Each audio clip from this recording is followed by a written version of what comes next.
ओम ओम शांति, ओम शांति, ओम शांति। 3/3/2026 आज की डेट है। बाबा कह रहे मीठे बच्चे, तुम रूप बसंत हो, तुम्हें पहले रूप बनना है, बाप समान बनना है और फिर दूसरों को भी बनाना है। यही हुआ रूप बसंत बनना। तुम्हारे मुख से सदैव ज्ञान रतन ही निकलने चाहिए। जब भी नया कोई आवे तो उसे बाप की पहचान जरूर दो। कोई भी नया आवे तो उसे पहले बाप की पहचान दो। प्रश्न है, अपनी अवस्था को एक रस बनाने का साधन कौन सा है? अपनी अवस्था को एक रस, तो देखिए हम लोगों की स्थिति ना 63 जन्म से देवभान में रही है, तो कभी भी ऊपर नीचे होगा।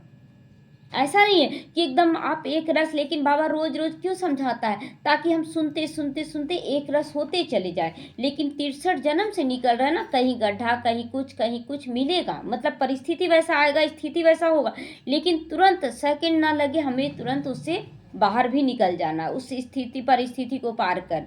तो बाबा कहते हैं अपनी अवस्था को एक रस बनाने का साधन कौन सा है? उत्तर है संग की संभाल करो। संघ की संभाल, अपने संघ की संभाल करना, देवभान में बिल्कुल भी नहीं आना है। आप संघ की संभाल करो तो अवस्था एक रस बनती जाएगी। हमेशा अच्छे सर्विसिबल स्टूडेंट का संग जरूर करना चाहिए। सर्विसिबल कौन? जो आत्मिक स्थिति में केवल करते चले जा रहे हैं, देवभान में नहीं आ रहे। तो अगर कोई ज्ञान और योग के सिवाय उल्टी बातें करते हैं, मुख से ज्ञान रत्नों के बदले पत्थर निकालते हैं, तो उनके संग से हमेशा सावधान हो जाओ। नहीं फंसना है वैसी आत्माओं में। गीत बजा है, रात के राही थक मत जाना, सुबह की मंजिल दूर नहीं। हम लोग इतना दूर तक चल कर आ रहे हैं, लेकिन अंतिम में क्या बोलता है कि कितना करेंगे, कैसे करेंगे, ये भी सवाल आना, ये भी देवभान होता है ना। इससे भी हम लोगों को अब डिटैच होते चले जाना है, आत्मा रूप में ही रहना है। क्योंकि अगर शरीर, ब्रह्मा बाबा जब बोले थे, गुरु का बुलावा आया, तो पत्नी बोली कि पोते का नामकरण है और आप जा रहे हो, तो क्या बोले कि अगर काल आ जाएगा तो तुम क्या बोलोगी कि पोते का नामकरण अभी मत ले जाओ तुरंत। कितना उनके अंदर मतलब स्थिति पावरफुल था। ब्रह्मा ऐसा ही नहीं बाबा चुना, देखिए हर एक की स्थिति से चुना जा रहा है। हम लोग सब उसी नंबर वार में आ रहे हैं। ब्रह्मा के समान बनना किसी के बस की बात नहीं है। गीत बजा है, रात के राही थक मत जाना, सुबह की मंजिल दूर नहीं। अब अंतिम समय आ चुका है, इसलिए और ज़्यादा डिटैच होने का समय है। ओम शांति। ज्ञान और विज्ञान, ज्ञान मिला और हम लोगों को स्थिति कैसी होनी चाहिए? विज्ञान, मतलब ज्ञान से भी परे साइलेंस की स्थिति में हमें आना है। विज्ञान माना परम धाम की स्थिति। इसको कहेंगे अलफ और बे। बाप ज्ञान देते हैं अलफ और बे का, परमात्मा का और बादशाही का। दिल्ली में विज्ञान भवन है, परंतु वह कोई अर्थ थोड़ी जानते हैं। तुम बच्चे जानते हो ज्ञान और योग। योग से हम पवित्र बनते हैं, ज्ञान से हमारी चोली रंगती है ना। ज्ञान से हमारी चोली रंगती है, मतलब जो विकारों से काली हो गई थी उसको सफ़ेद बनाकर ज्ञान से क्या करते हैं? हम अपने आप को ज्ञान गुण शक्तियों से रंगते हैं। तो हम सारे चक्र को जान जाते हैं। योग की यात्रा के लिए भी यह ज्ञान मिलता है। वह कोई योग के लिए ज्ञान नहीं देते हैं। जो बाहर वाले हैं योग लगाने का ज्ञान देते हैं, वो ज्ञान देते हैं कि कृष्ण क्या करके गए, राम क्या करके गए हैं, लेकिन कैसे परमात्मा से योग लगाएं वो चीज़ तो नहीं बताए ना। और यहाँ पर तो परमात्मा से कैसे योग लगाना वो बताया जा रहा, कैसे हम अपनी स्थिति को, अपने देव अंदर जो देवभान उसको समाप्त करें, कैसे मैं आत्मा चार्ज हूँ, ये सब कुछ बताया जाता है। तो वह तो स्थूल में ड्रिल आदि सिखाते, स्थूल में ड्रिल आदि सिखाते हैं कि शरीर को ऐसे करो, ड्रिल सिखाते हैं। तो यह है सूक्ष्म और मूल बात। बाबा यहाँ जो सिखा रहा सूक्ष्मता में ले जा रहा है, स्थूलता से न्यारा करवा रहा है। गीत भी है ना, उनसे ताल्लुक संबंध रखते हैं। उनसे ताल्लुक, किससे ताल्लुक रखते हैं? अभी हम शिव बाबा से रखते हैं। तो बाबा कहते, हे बच्चों, हे मूल वतन के राही, पतित पावन बाप ही सभी का सदगति दाता, उनको याद करो। वही सबको रास्ता बताएंगे घर जाने का। तुम्हारे पास मनुष्य आते हैं समझने के लिए, किसके पास आते हैं? हाँ, हम आत्माओं के पास बच्चे हैं। हम बच्चों के पास, यानी कि किसके पास? ब्रह्मा कुमारियों के पास आते हैं। तो प्रजापिता ब्रह्मा कुमार कुमारियों के पास आते हैं, तो उनसे पूछना चाहिए कि तुम किसके पास आए हो। आते हैं वो देखकर क्या कि ब्रह्मा कुमार कुमारियों के पास, लेकिन हमें पूछना चाहिए तुम किसके पास आए हो। तो उनको क्या सिखाना कि आप शिव बाबा के पास आए, हम लोग केवल निमित्त हैं। हम लोगों के पास आप आए हो, लेकिन हम लोग निमित्त, आपको बाबा के पास जाना, बाबा से कनेक्ट होना है। तो मनुष्य साधु संत महात्मा के पास जाते, उन्हीं से जुड़ जाते हैं। हम लोगों को ये गलती नहीं करना है कि हमसे जुड़ो, नहीं, शिव बाबा से जुड़ो। यहाँ आओ समझो, लेकिन शिव बाबा से जुड़ो। और मनुष्य क्या करते, साधु संतों से ही जोड़ देते हैं, तो उनका नाम ही रहता है फलाने महात्मा जी आए। यहाँ तो नाम है प्रजापिता ब्रह्मा कुमार कुमारी, बीके तो ढेर हो गए हैं। तुमको पूछना है तुम किसके पास आए हो, है ना, किसके पास लाया गया यहाँ। तो प्रजापिता ब्रह्मा तुम्हारा क्या लगता है, वह तो तुम्हारा बाप ठहरा ना। कोई कहते हैं आपके महात्मा जी हैं, गुरु जी का दर्शन करने आए हैं। बोलो तुम गुरु कैसे कह सकते हो, तुम गुरु कैसे कह सकते हो, तुमको ज्ञान मिला अभी, ज्ञान तो मिला ही नहीं, तो तुम गुरु कैसे कह सकते हो। तो नाम ही रखा हुआ ना प्रजापिता, मतलब प्रजा का भी पिता, सबका पिता ब्रह्मा बाबा बना ना, तो प्रजापिता। उसके बाद उनके हम बच्चे हैं कुमार कुमारियाँ, तो वह तो बाप हुआ ना कि गुरु। यहाँ तो नाम नहीं रखा गया कि यहाँ गुरु है। तो प्रजापिता ब्रह्मा कुमार कुमारी माना इनका कोई बाप है और परिवार है हम लोग, तो वह है तुम्हारा भी बाप ठहरा। बोलो हम बीके के पास बाप से मिलना चाहते हैं, गुरु से नहीं, पहले बाप से मिलना चाहते हैं। प्रजापिता का नाम कभी सुना है, इतने बच्चे और बच्चियां हैं उनके, ऐसे सुना है कभी, कितना ब्रह्मा के बच्चे होते हैं, ये बाप है। बाप का मालूम पड़े तो समझे बेहद का बाप है। प्रजापिता ब्रह्मा का भी जरूर कोई बाप होगा ना। तो कोई भी आते हैं तो उनसे पूछना है कि किसके पास आए हो, किसके पास आए हो। बोर्ड पर क्या लिखा हुआ है, जबकि इतने ढेर सेंटर्स हैं, ब्रह्मा कुमार कुमारी इतने हैं, तो जरूर बाप होगा ना, गुरु हो न सके। तो पहले यह बुद्धि से निकले, समझे कि यह घर है, कोई फैमिली में आया हूँ, है ना। ऐसा हमें रूहानियत से सबको प्यार से रखना है कि उनको लगे कि हमारा परिवार है ना। परिवार में क्या होता है कि समझाना होता है, प्यार से रखना होता है, अधिकार भी होता है कि हम डांट कर समझाएं भी, सावधानी भी दें। ये पारिवारिक फीलिंग हो सबको, परायापन का फीलिंग ना हो। तो हम प्रजापिता ब्रह्मा की संतान है, तो जरूर तुम भी होंगे ना। अच्छा, वह ब्रह्मा फिर किसका बच्चा हुआ, तो ब्रह्मा विष्णु शंकर को का रचयिता तो एक परमपिता परमात्मा शिव है, तो वह है बिंदी, है ना। इनको रचने वाला ब्रह्मा को बिंदी है, तो उनका नाम है शिव। वह हमारा भी दादा है, तुम्हारी आत्मा भी उनकी संतान है। अभी देखिए यहाँ पर लिखा तुम्हारी आत्मा, क्यों, क्योंकि अभी सभी देवभान में है, तो बोलेंगे ना मेरी आत्मा, मतलब इस शरीर के अनुसार क्या बोले, ये मेरी आत्मा। तो इसीलिए बाबा कहता तुम्हारी आत्मा उनकी संतान है, ब्रह्मा के भी तुम संतान हो। तुम ऐसे कहो कि हम बाप दादा से मिलना चाहते हैं, गुरु से नहीं, आपके गुरु से नहीं, हम बाप दादा से मिलना चाहते हैं। उनको ऐसे समझाना चाहिए जो उनकी बुद्धि में चली जाए बाप की तरफ, समझे मैं किसके पास आया हूँ। प्रजापिता ब्रह्मा हमारा बाप है, वह हम सभी आत्माओं का बाप है ना। दोनों बाप किसका हो गया, सभी आत्माओं का, तभी तो प्रजा रखा गया नाम प्रजापिता। तो पहले यह समझो कि हम किसके पास आए हैं, है ना। हम आए हैं बी के पास, हम इनके पास आए, ये नहीं, हम किसके पास आए ये समझो। ऐसे युक्ति से समझाना है जो सब उनको पता पड़े कि यह शिव बाबा की संतान है, यह एक फैमिली है, उनको बाप और दादा का परिचय हो जाए। तुम समझा सकते हो सभी का सदगति दाता निराकार बाप है, वो प्रजापिता ब्रह्मा द्वारा सबकी सदगति करते हैं, उनको सभी पुकारते हैं।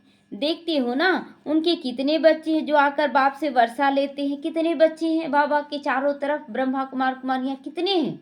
अभी जब गए तो कितना बेहद में कितने बच्चे आए हुए थे, तो आप सोचिए कि बड़े बड़े जितने भी सेंटर है कितने बच्चे आ रहे हैं। तो यानी कि बहुत बच्चे अब बढ़ते जा रहे, 33 करोड़ बहुत जल्दी जल्दी आ रहा है, बाबा के बच्चे बन रहे हैं। तो पहले उनको बाप का परिचय मिले, तब समझे हम बाप दादा से मिलने आए हैं। बोलो हम उनको बाप दादा कहते हैं। नॉलेजफुल पतित पावन एक शिव बाबा है, दूसरा कोई भी नहीं। तो यह समझाना चाहिए। भगवान सभी का सद्गति दाता निराकार, वो ज्ञान का सागर है, ब्रह्मा द्वारा बेहद का वर्षा दे रहे हैं। तो वह समझें कि ये ब्रह्मा कुमार कुमारियाँ शिव बाबा की संतान है, तो हमारा सब कुछ कैसा होना चाहिए, शिव बाबा के समान होना चाहिए। वही सबका बाप है, भगवान एक है, वही आदि सनातन देवी देवता धर्म की स्थापना करते हैं। वह स्वर्ग का रचयिता, सभी का बाप भी है, टीचर भी है, गुरु भी है। सृष्टि के आदि मध्य अंत का राज समझाते अर्थात त्रिकालदर्शी बनाते हैं। तो त्रिकालदर्शी बनाकर ही न चला रहे, आगे पीछे हम लोग सब कुछ देख रहे हैं कि क्या होना है। तो बहुत अच्छा सब कुछ होना है, जो होता है ना, अगर हमारे साथ परिस्थिति भी आती है या कुछ भी होता है तो उसमें कुछ ना कुछ कल्याण जरूर छुपा हुआ है, आगे पीछे सब कुछ कल्याण छुपा हुआ है। बस यही है कि हमें समाधान स्वरूप जरूर बनना चाहिए। कोई भी अभी आदि से अंत तक आप चेक करें, हर जगह समाधान ही तो किया गया ना, कितना तरह का आया पेपर। तो जो भी देखो समझने लायक हैं तो उनको समझाना चाहिए। पहले तो पूछो तुम्हारे बाप कितने हैं, तो बोलेंगे लौकिक और पारलौकिक। बाप तो सर्वव्यापी हो न सके ना, तो लौकिक बाप से ये वर्षा मिलता है, पारलौकिक बाप से ये वर्षा मिलता है। लौकिक बाप से कितना वर्षा मिलता है, हद का, और पारलौकिक बाप से बेहद का। फिर उनको सर्वव्यापी कैसे कह सकते हैं, यह अच्छा नोट करके धारण करो। तो यह समझना समझाना जरूर पड़ता है। समझाने वाले तुम ठहरे, कौन ठहरे, ब्रह्मा कुमार कुमारियाँ ठहरी। तो यह घर है, हमारा गुरु नहीं है, देखते हो यह सब ब्रह्मा कुमार कुमारियाँ, ब्रह्मा कुमार कुमारियाँ, कुमार कुमारियाँ मतलब किसके किसके लिए लगता है, जो बच्चे हैं ना उनके लिए लगता है। तो वर्षा हमको निराकार शिव बाबा ही देते हैं, जो सभी का सद्गति दाता है। ब्रह्मा को सभी का सद्गति दाता, पतित पावन, लिबरेटर नहीं कहा जा सकता है। यह शिव बाबा की ही महिमा है। जो भी आए उनको यही समझाओ कि यह सभी का बाप दादा है, केवल हमारा बाप दादा नहीं है, ये सबका है। तो वही बाप स्वर्ग का रचयिता है। ब्रह्मा द्वारा विष्णुपुरी की स्थापना होती है, ब्रह्मा द्वारा विष्णुपुरी की स्थापना हो रही है। तुम किसी को भी समझाओगे तो फिर बाप के पास आने की दरकार ही नहीं रहेगी। ऐसे किसी को समझाओगे तो फिर बाप के पास आने की दरकार नहीं रहेगी। वह तो हीरे हुए, आदत पड़ी हुई है, कहेंगे गुरु जी का दर्शन करें। मतलब कोई भी बाबा, क्या इसका मतलब हो रहा है ना कि जैसे जो आते हैं ना तो वो बोलेंगे कि हम आपके गुरु का दर्शन, जिस समय साकार मुरली है ना तो ब्रह्मा बाबा का दर्शन करने के लिए सब लोग आते हैं। तो बोलते फिर ये नहीं बोलेंगे, अगर अच्छी तरह से आप समझाओगे तो वो जहाँ है वहीं पर अच्छे से ज्ञान लेने की कोशिश करेंगे, ना कि हमारे जो दिखने में आ रहे हैं कि प्रजापिता गुरु बैठे हैं उनके पास आए। नहीं, उनको क्लियर समझाना ये सब। तो भक्ति मार्ग में गुरु की बहुत महिमा करते ना, मिलने जाती हैं। तो वेद शास्त्र यात्रा आदि सब गुरु ही सिखलाते हैं। तुमको समझाना, मनुष्य गुरु हो ही नहीं सकता है। हम ब्रह्मा को भी गुरु नहीं कहते हैं, हम तो शिव बाबा को मानते हैं ना। सतगुरु तो एक ही है। कोई मनुष्य ज्ञान का सागर हो ही नहीं सकता, कितना भी कोई ज्ञानी बन जाए ना, लेकिन ज्ञान का सागर नहीं हो सकता है, क्योंकि वो देह में है। जो देह से न्यारा वही सच्चा सच्चा सदगुरु है। तो वह सब भक्ति मार्ग के शास्त्र पढ़ने वाले, उनको शास्त्रों का ज्ञान कहा जाता है, जिसको फिलॉसफी भी कहते हैं। यहाँ हमको बाप, ज्ञान का सागर बाप पढ़ाते हैं। यह स्पिरिचुअल नॉलेज है। स्पिरिचुअल माना आत्मा का ज्ञान है ये। तो ज्ञान का सागर विष्णु, ब्रह्मा विष्णु शंकर को नहीं कह सकते हैं, तो मनुष्य को कैसे कह सकते हैं। अब ज्ञान का सागर तो ब्रह्मा विष्णु शंकर को भी नहीं कह सकते हैं, तो फिर मनुष्य को कैसे कह देंगे। तो ज्ञान की अथॉरिटी मनुष्य हो न सके। शास्त्रों की अथॉरिटी भी परमपिता परमात्मा को ही कहा जाता है। शास्त्रों की अथॉरिटी परमात्मा को ही क्यों कहा जाता, क्यों, शास्त्र तो लिखने वाले हैं मनुष्य, फिर अथॉरिटी शिव बाबा को क्यों कहा गया।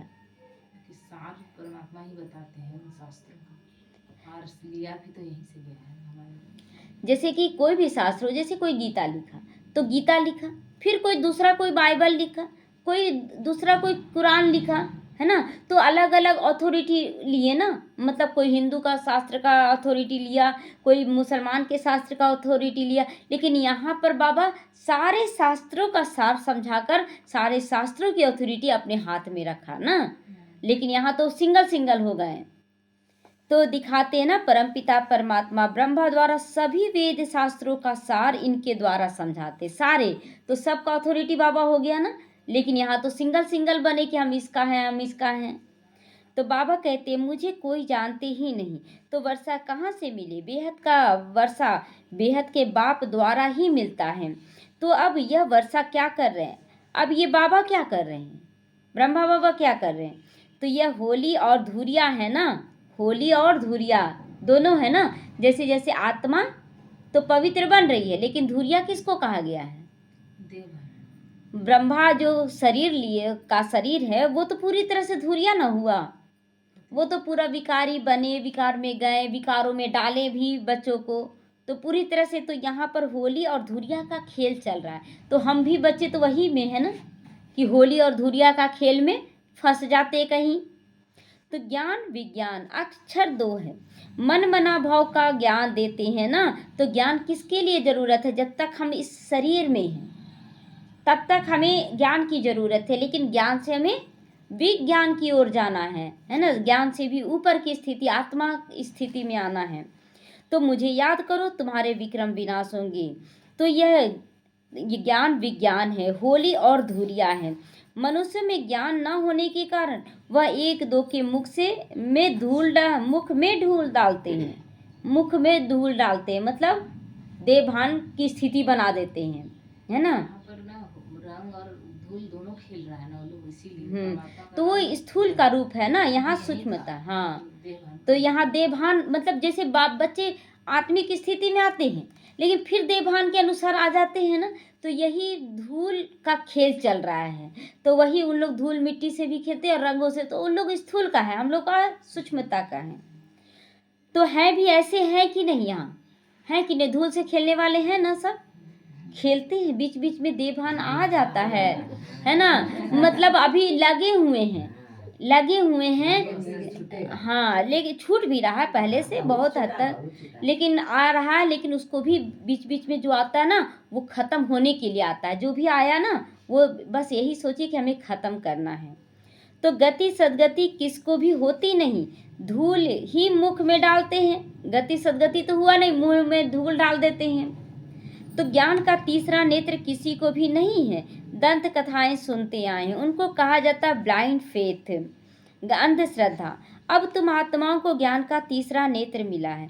तुम बच्चों को बाप से वर्षे की प्राप्ति के लिए राय देनी है, तो उनको पता पड़े ना, राय तो देना है ना, सबको समझानी देना है।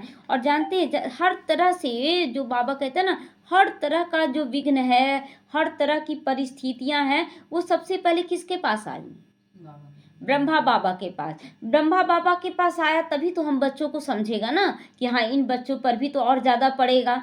जो हम नंबर 1 बनने वाले सो इतना झेल रहे, तो बच्चों को क्या स्थिति होगी।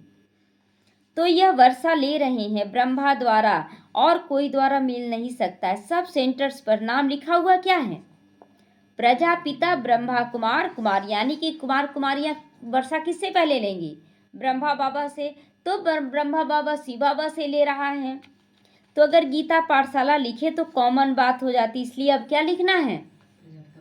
हाँ, तो अब तुम भी के लिखो, तब तो बाप का परिचय दे सको। अब ये गीता पाठशाला नहीं, अब लिखना है ब्रह्मा कुमार कुमारियाँ ईश्वरीय विश्वविद्यालय। तो मनुष्य बीके का नाम सुनकर डर जाते हैं, इसीलिए गीता पाठशाला नाम रखते हैं, है ना। तो अब नाम रखना है क्या गीता पाठशाला? नहीं, परंतु इसमें डरने की कोई बात नहीं। बोलो, यह घर है हमारा, तुम जानते हो किसके घर आए हो? इन सब का बाप प्रजापिता ब्रह्मा है। भारतवासी प्रजापिता ब्रह्मा को मानते हैं।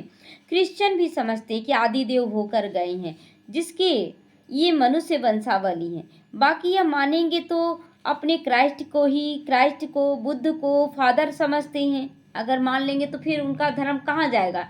इसीलिए जानते हुए भी, समझते हुए भी, फिर अपने बुद्ध और क्राइस्ट को मानते, ताकि उनका महिमा कम ना हो। सीजरा है ना, सबका अपना अपना, जिससे जो निकला तो उसी को ना मानेगा, सीजरा है। तो असल में बाप ने ब्रह्मा द्वारा आदि सनातन देवी देवता धर्म की स्थापना की। वह हो गया ग्रेट ग्रेट ग्रैंडफादर। पहले बाप का परिचय देना है। वह कहे हम आपके बाप से मिलना चाहते हैं, तो क्या बोलना है, बोलो। शिव वर्षा तो शिव बाबा से मिलता है, ना कि ब्रह्मा बाबा से। तो आप ब्रह्मा बाबा से क्यों मिलना चाहती हैं? तो तुम्हारा बाप कौन है, गीता का भगवान कौन है, ये सब सवाल पूछना है। आदि सनातन देवी देवता धर्म की स्थापना किसने की? बाप नाम कहने से समझेंगे कि ये सब ब्रह्मा कुमार कुमारियाँ शिव बाबा की ही औलाद हैं। जब हम लोग पूरी तरह से शिव बाबा का ही परिचय देंगे तब वो समझेंगे। तो वर्षा मिलता है शिव से ब्रह्मा द्वारा, गति सदगति का। इस समय हमको जीवन मुक्ति दे रहे हैं, बाकी सब मुक्ति में चले जाएंगे। तो यह ज्ञान तुम बच्चों को बुद्धि में रहना चाहिए। कोई भी आए तो उनको समझाओ कि किसको मिलना चाहते हो। तो वह तो हमारा भी है, तुम्हारा भी बाप है। तो गुरु गोसाई यहाँ कोई बैठा नहीं है, प्रजापिता भी पिता के रूप में यहाँ बैठा है, गुरु गोसाई के रूप में नहीं। तो यह भी तुम समझते हो, जैसे कि होली और धूरिया कराते हो, है ना, होली और धूरिया कराते हो। तो नहीं तो होली धूरिया का कोई अर्थ ही नहीं निकलता है ना। यहाँ पर सब कुछ समझाया जाता ना कि कैसे शरीर को भी स्वच्छ पवित्र कर दिया जाए। ज्ञान से चोली रंगते हो, ज्ञान से चोली रंगते हो, यानी कि शरीर को भी क्या कर रहे, रंग रहे कि नहीं, ज्ञान से रंग रहे ना। अब आंखों से जो देखते थे पहले देह भान को, अब देखेंगे आत्मा को, तो रंगे ना। तो यही बाबा कहता है कि ज्ञान से चोली रंगते हो। आत्मा इस चोले के अंदर है, वह पवित्र बनने से शरीर भी पवित्र बनता है। तो धूरिया का खेल चल रहा है कि नहीं, शरीर का भी खेल चल रहा है ना यहाँ। तो यह तो पवित्र शरीर नहीं है, लेकिन अभी कर्मों द्वारा इसे पवित्र बनाया जा रहा है। तो यह खलास हो जाना है। गंगा स्नान शरीर को कराते हैं, परंतु पतित पावन बाप के सिवा और कोई भी नहीं है पावन बनाने वाला। तो पतित आत्मा बनती है, तो आत्मा पानी के स्नान से पावन कैसे बन सकती है? नहीं बन सकती है। यह किसी को पता नहीं। वह तो आत्मा सो परमात्मा कह देते हैं, आत्मा निर्लेप है ये भी कह देते हैं।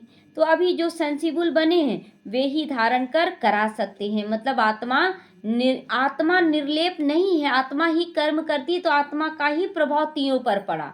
सूर्य को ग्रहण लगा, सूर्य से चंद्र को ग्रहण लगा, चंद्र को शरीर को, यानी कि सबको दुख हुआ।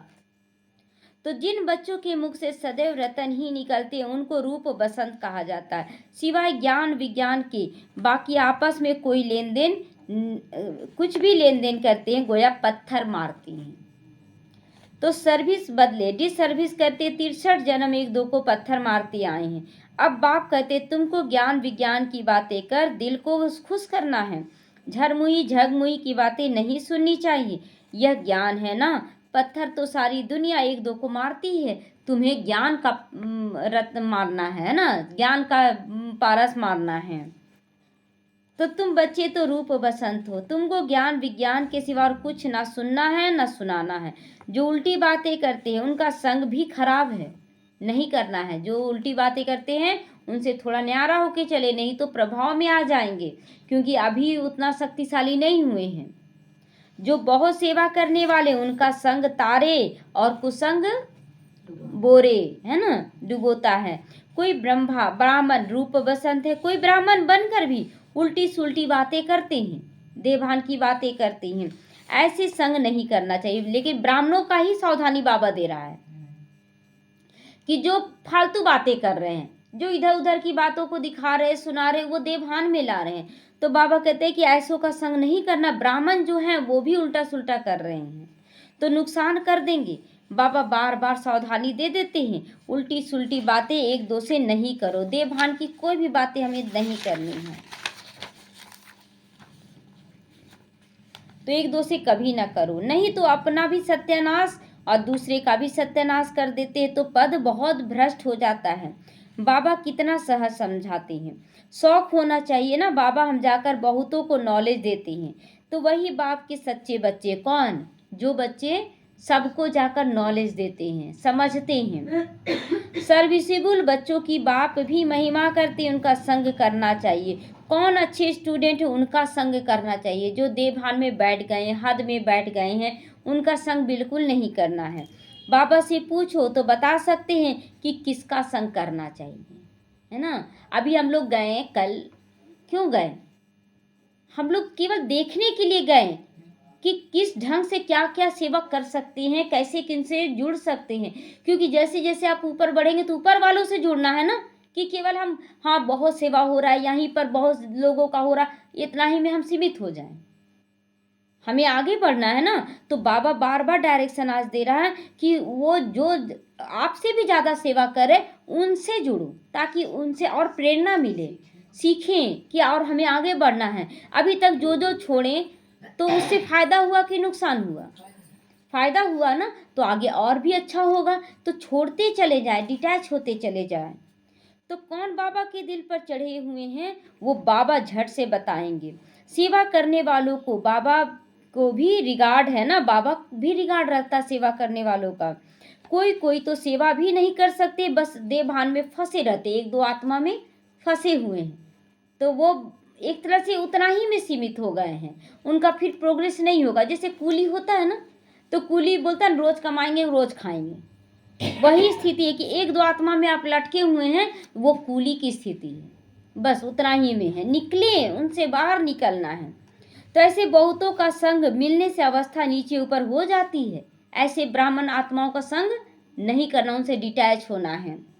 हाँ, कोई स्थूल सेवा से में अच्छे हैं, वह भी अच्छा वर्षा पा लेते हैं। मतलब स्थूल सेवा क्या है कि स्थूल सेवा कहाँ गया, स्थूल सेवा अच्छी करते हैं। स्थूल सेवा मतलब जैसे कि पूरा घर का सफाई कर दिए, भोजन बना दिए, ये सब स्थूल सेवा है। और कोई सूक्ष्म सेवा, योग का वाइब्रेशन फैलाए, मुरली सुनाए, ये भी है। तो दोनों ही सेवा महत्वपूर्ण है, दोनों का रिटर्न बहुत अच्छा है।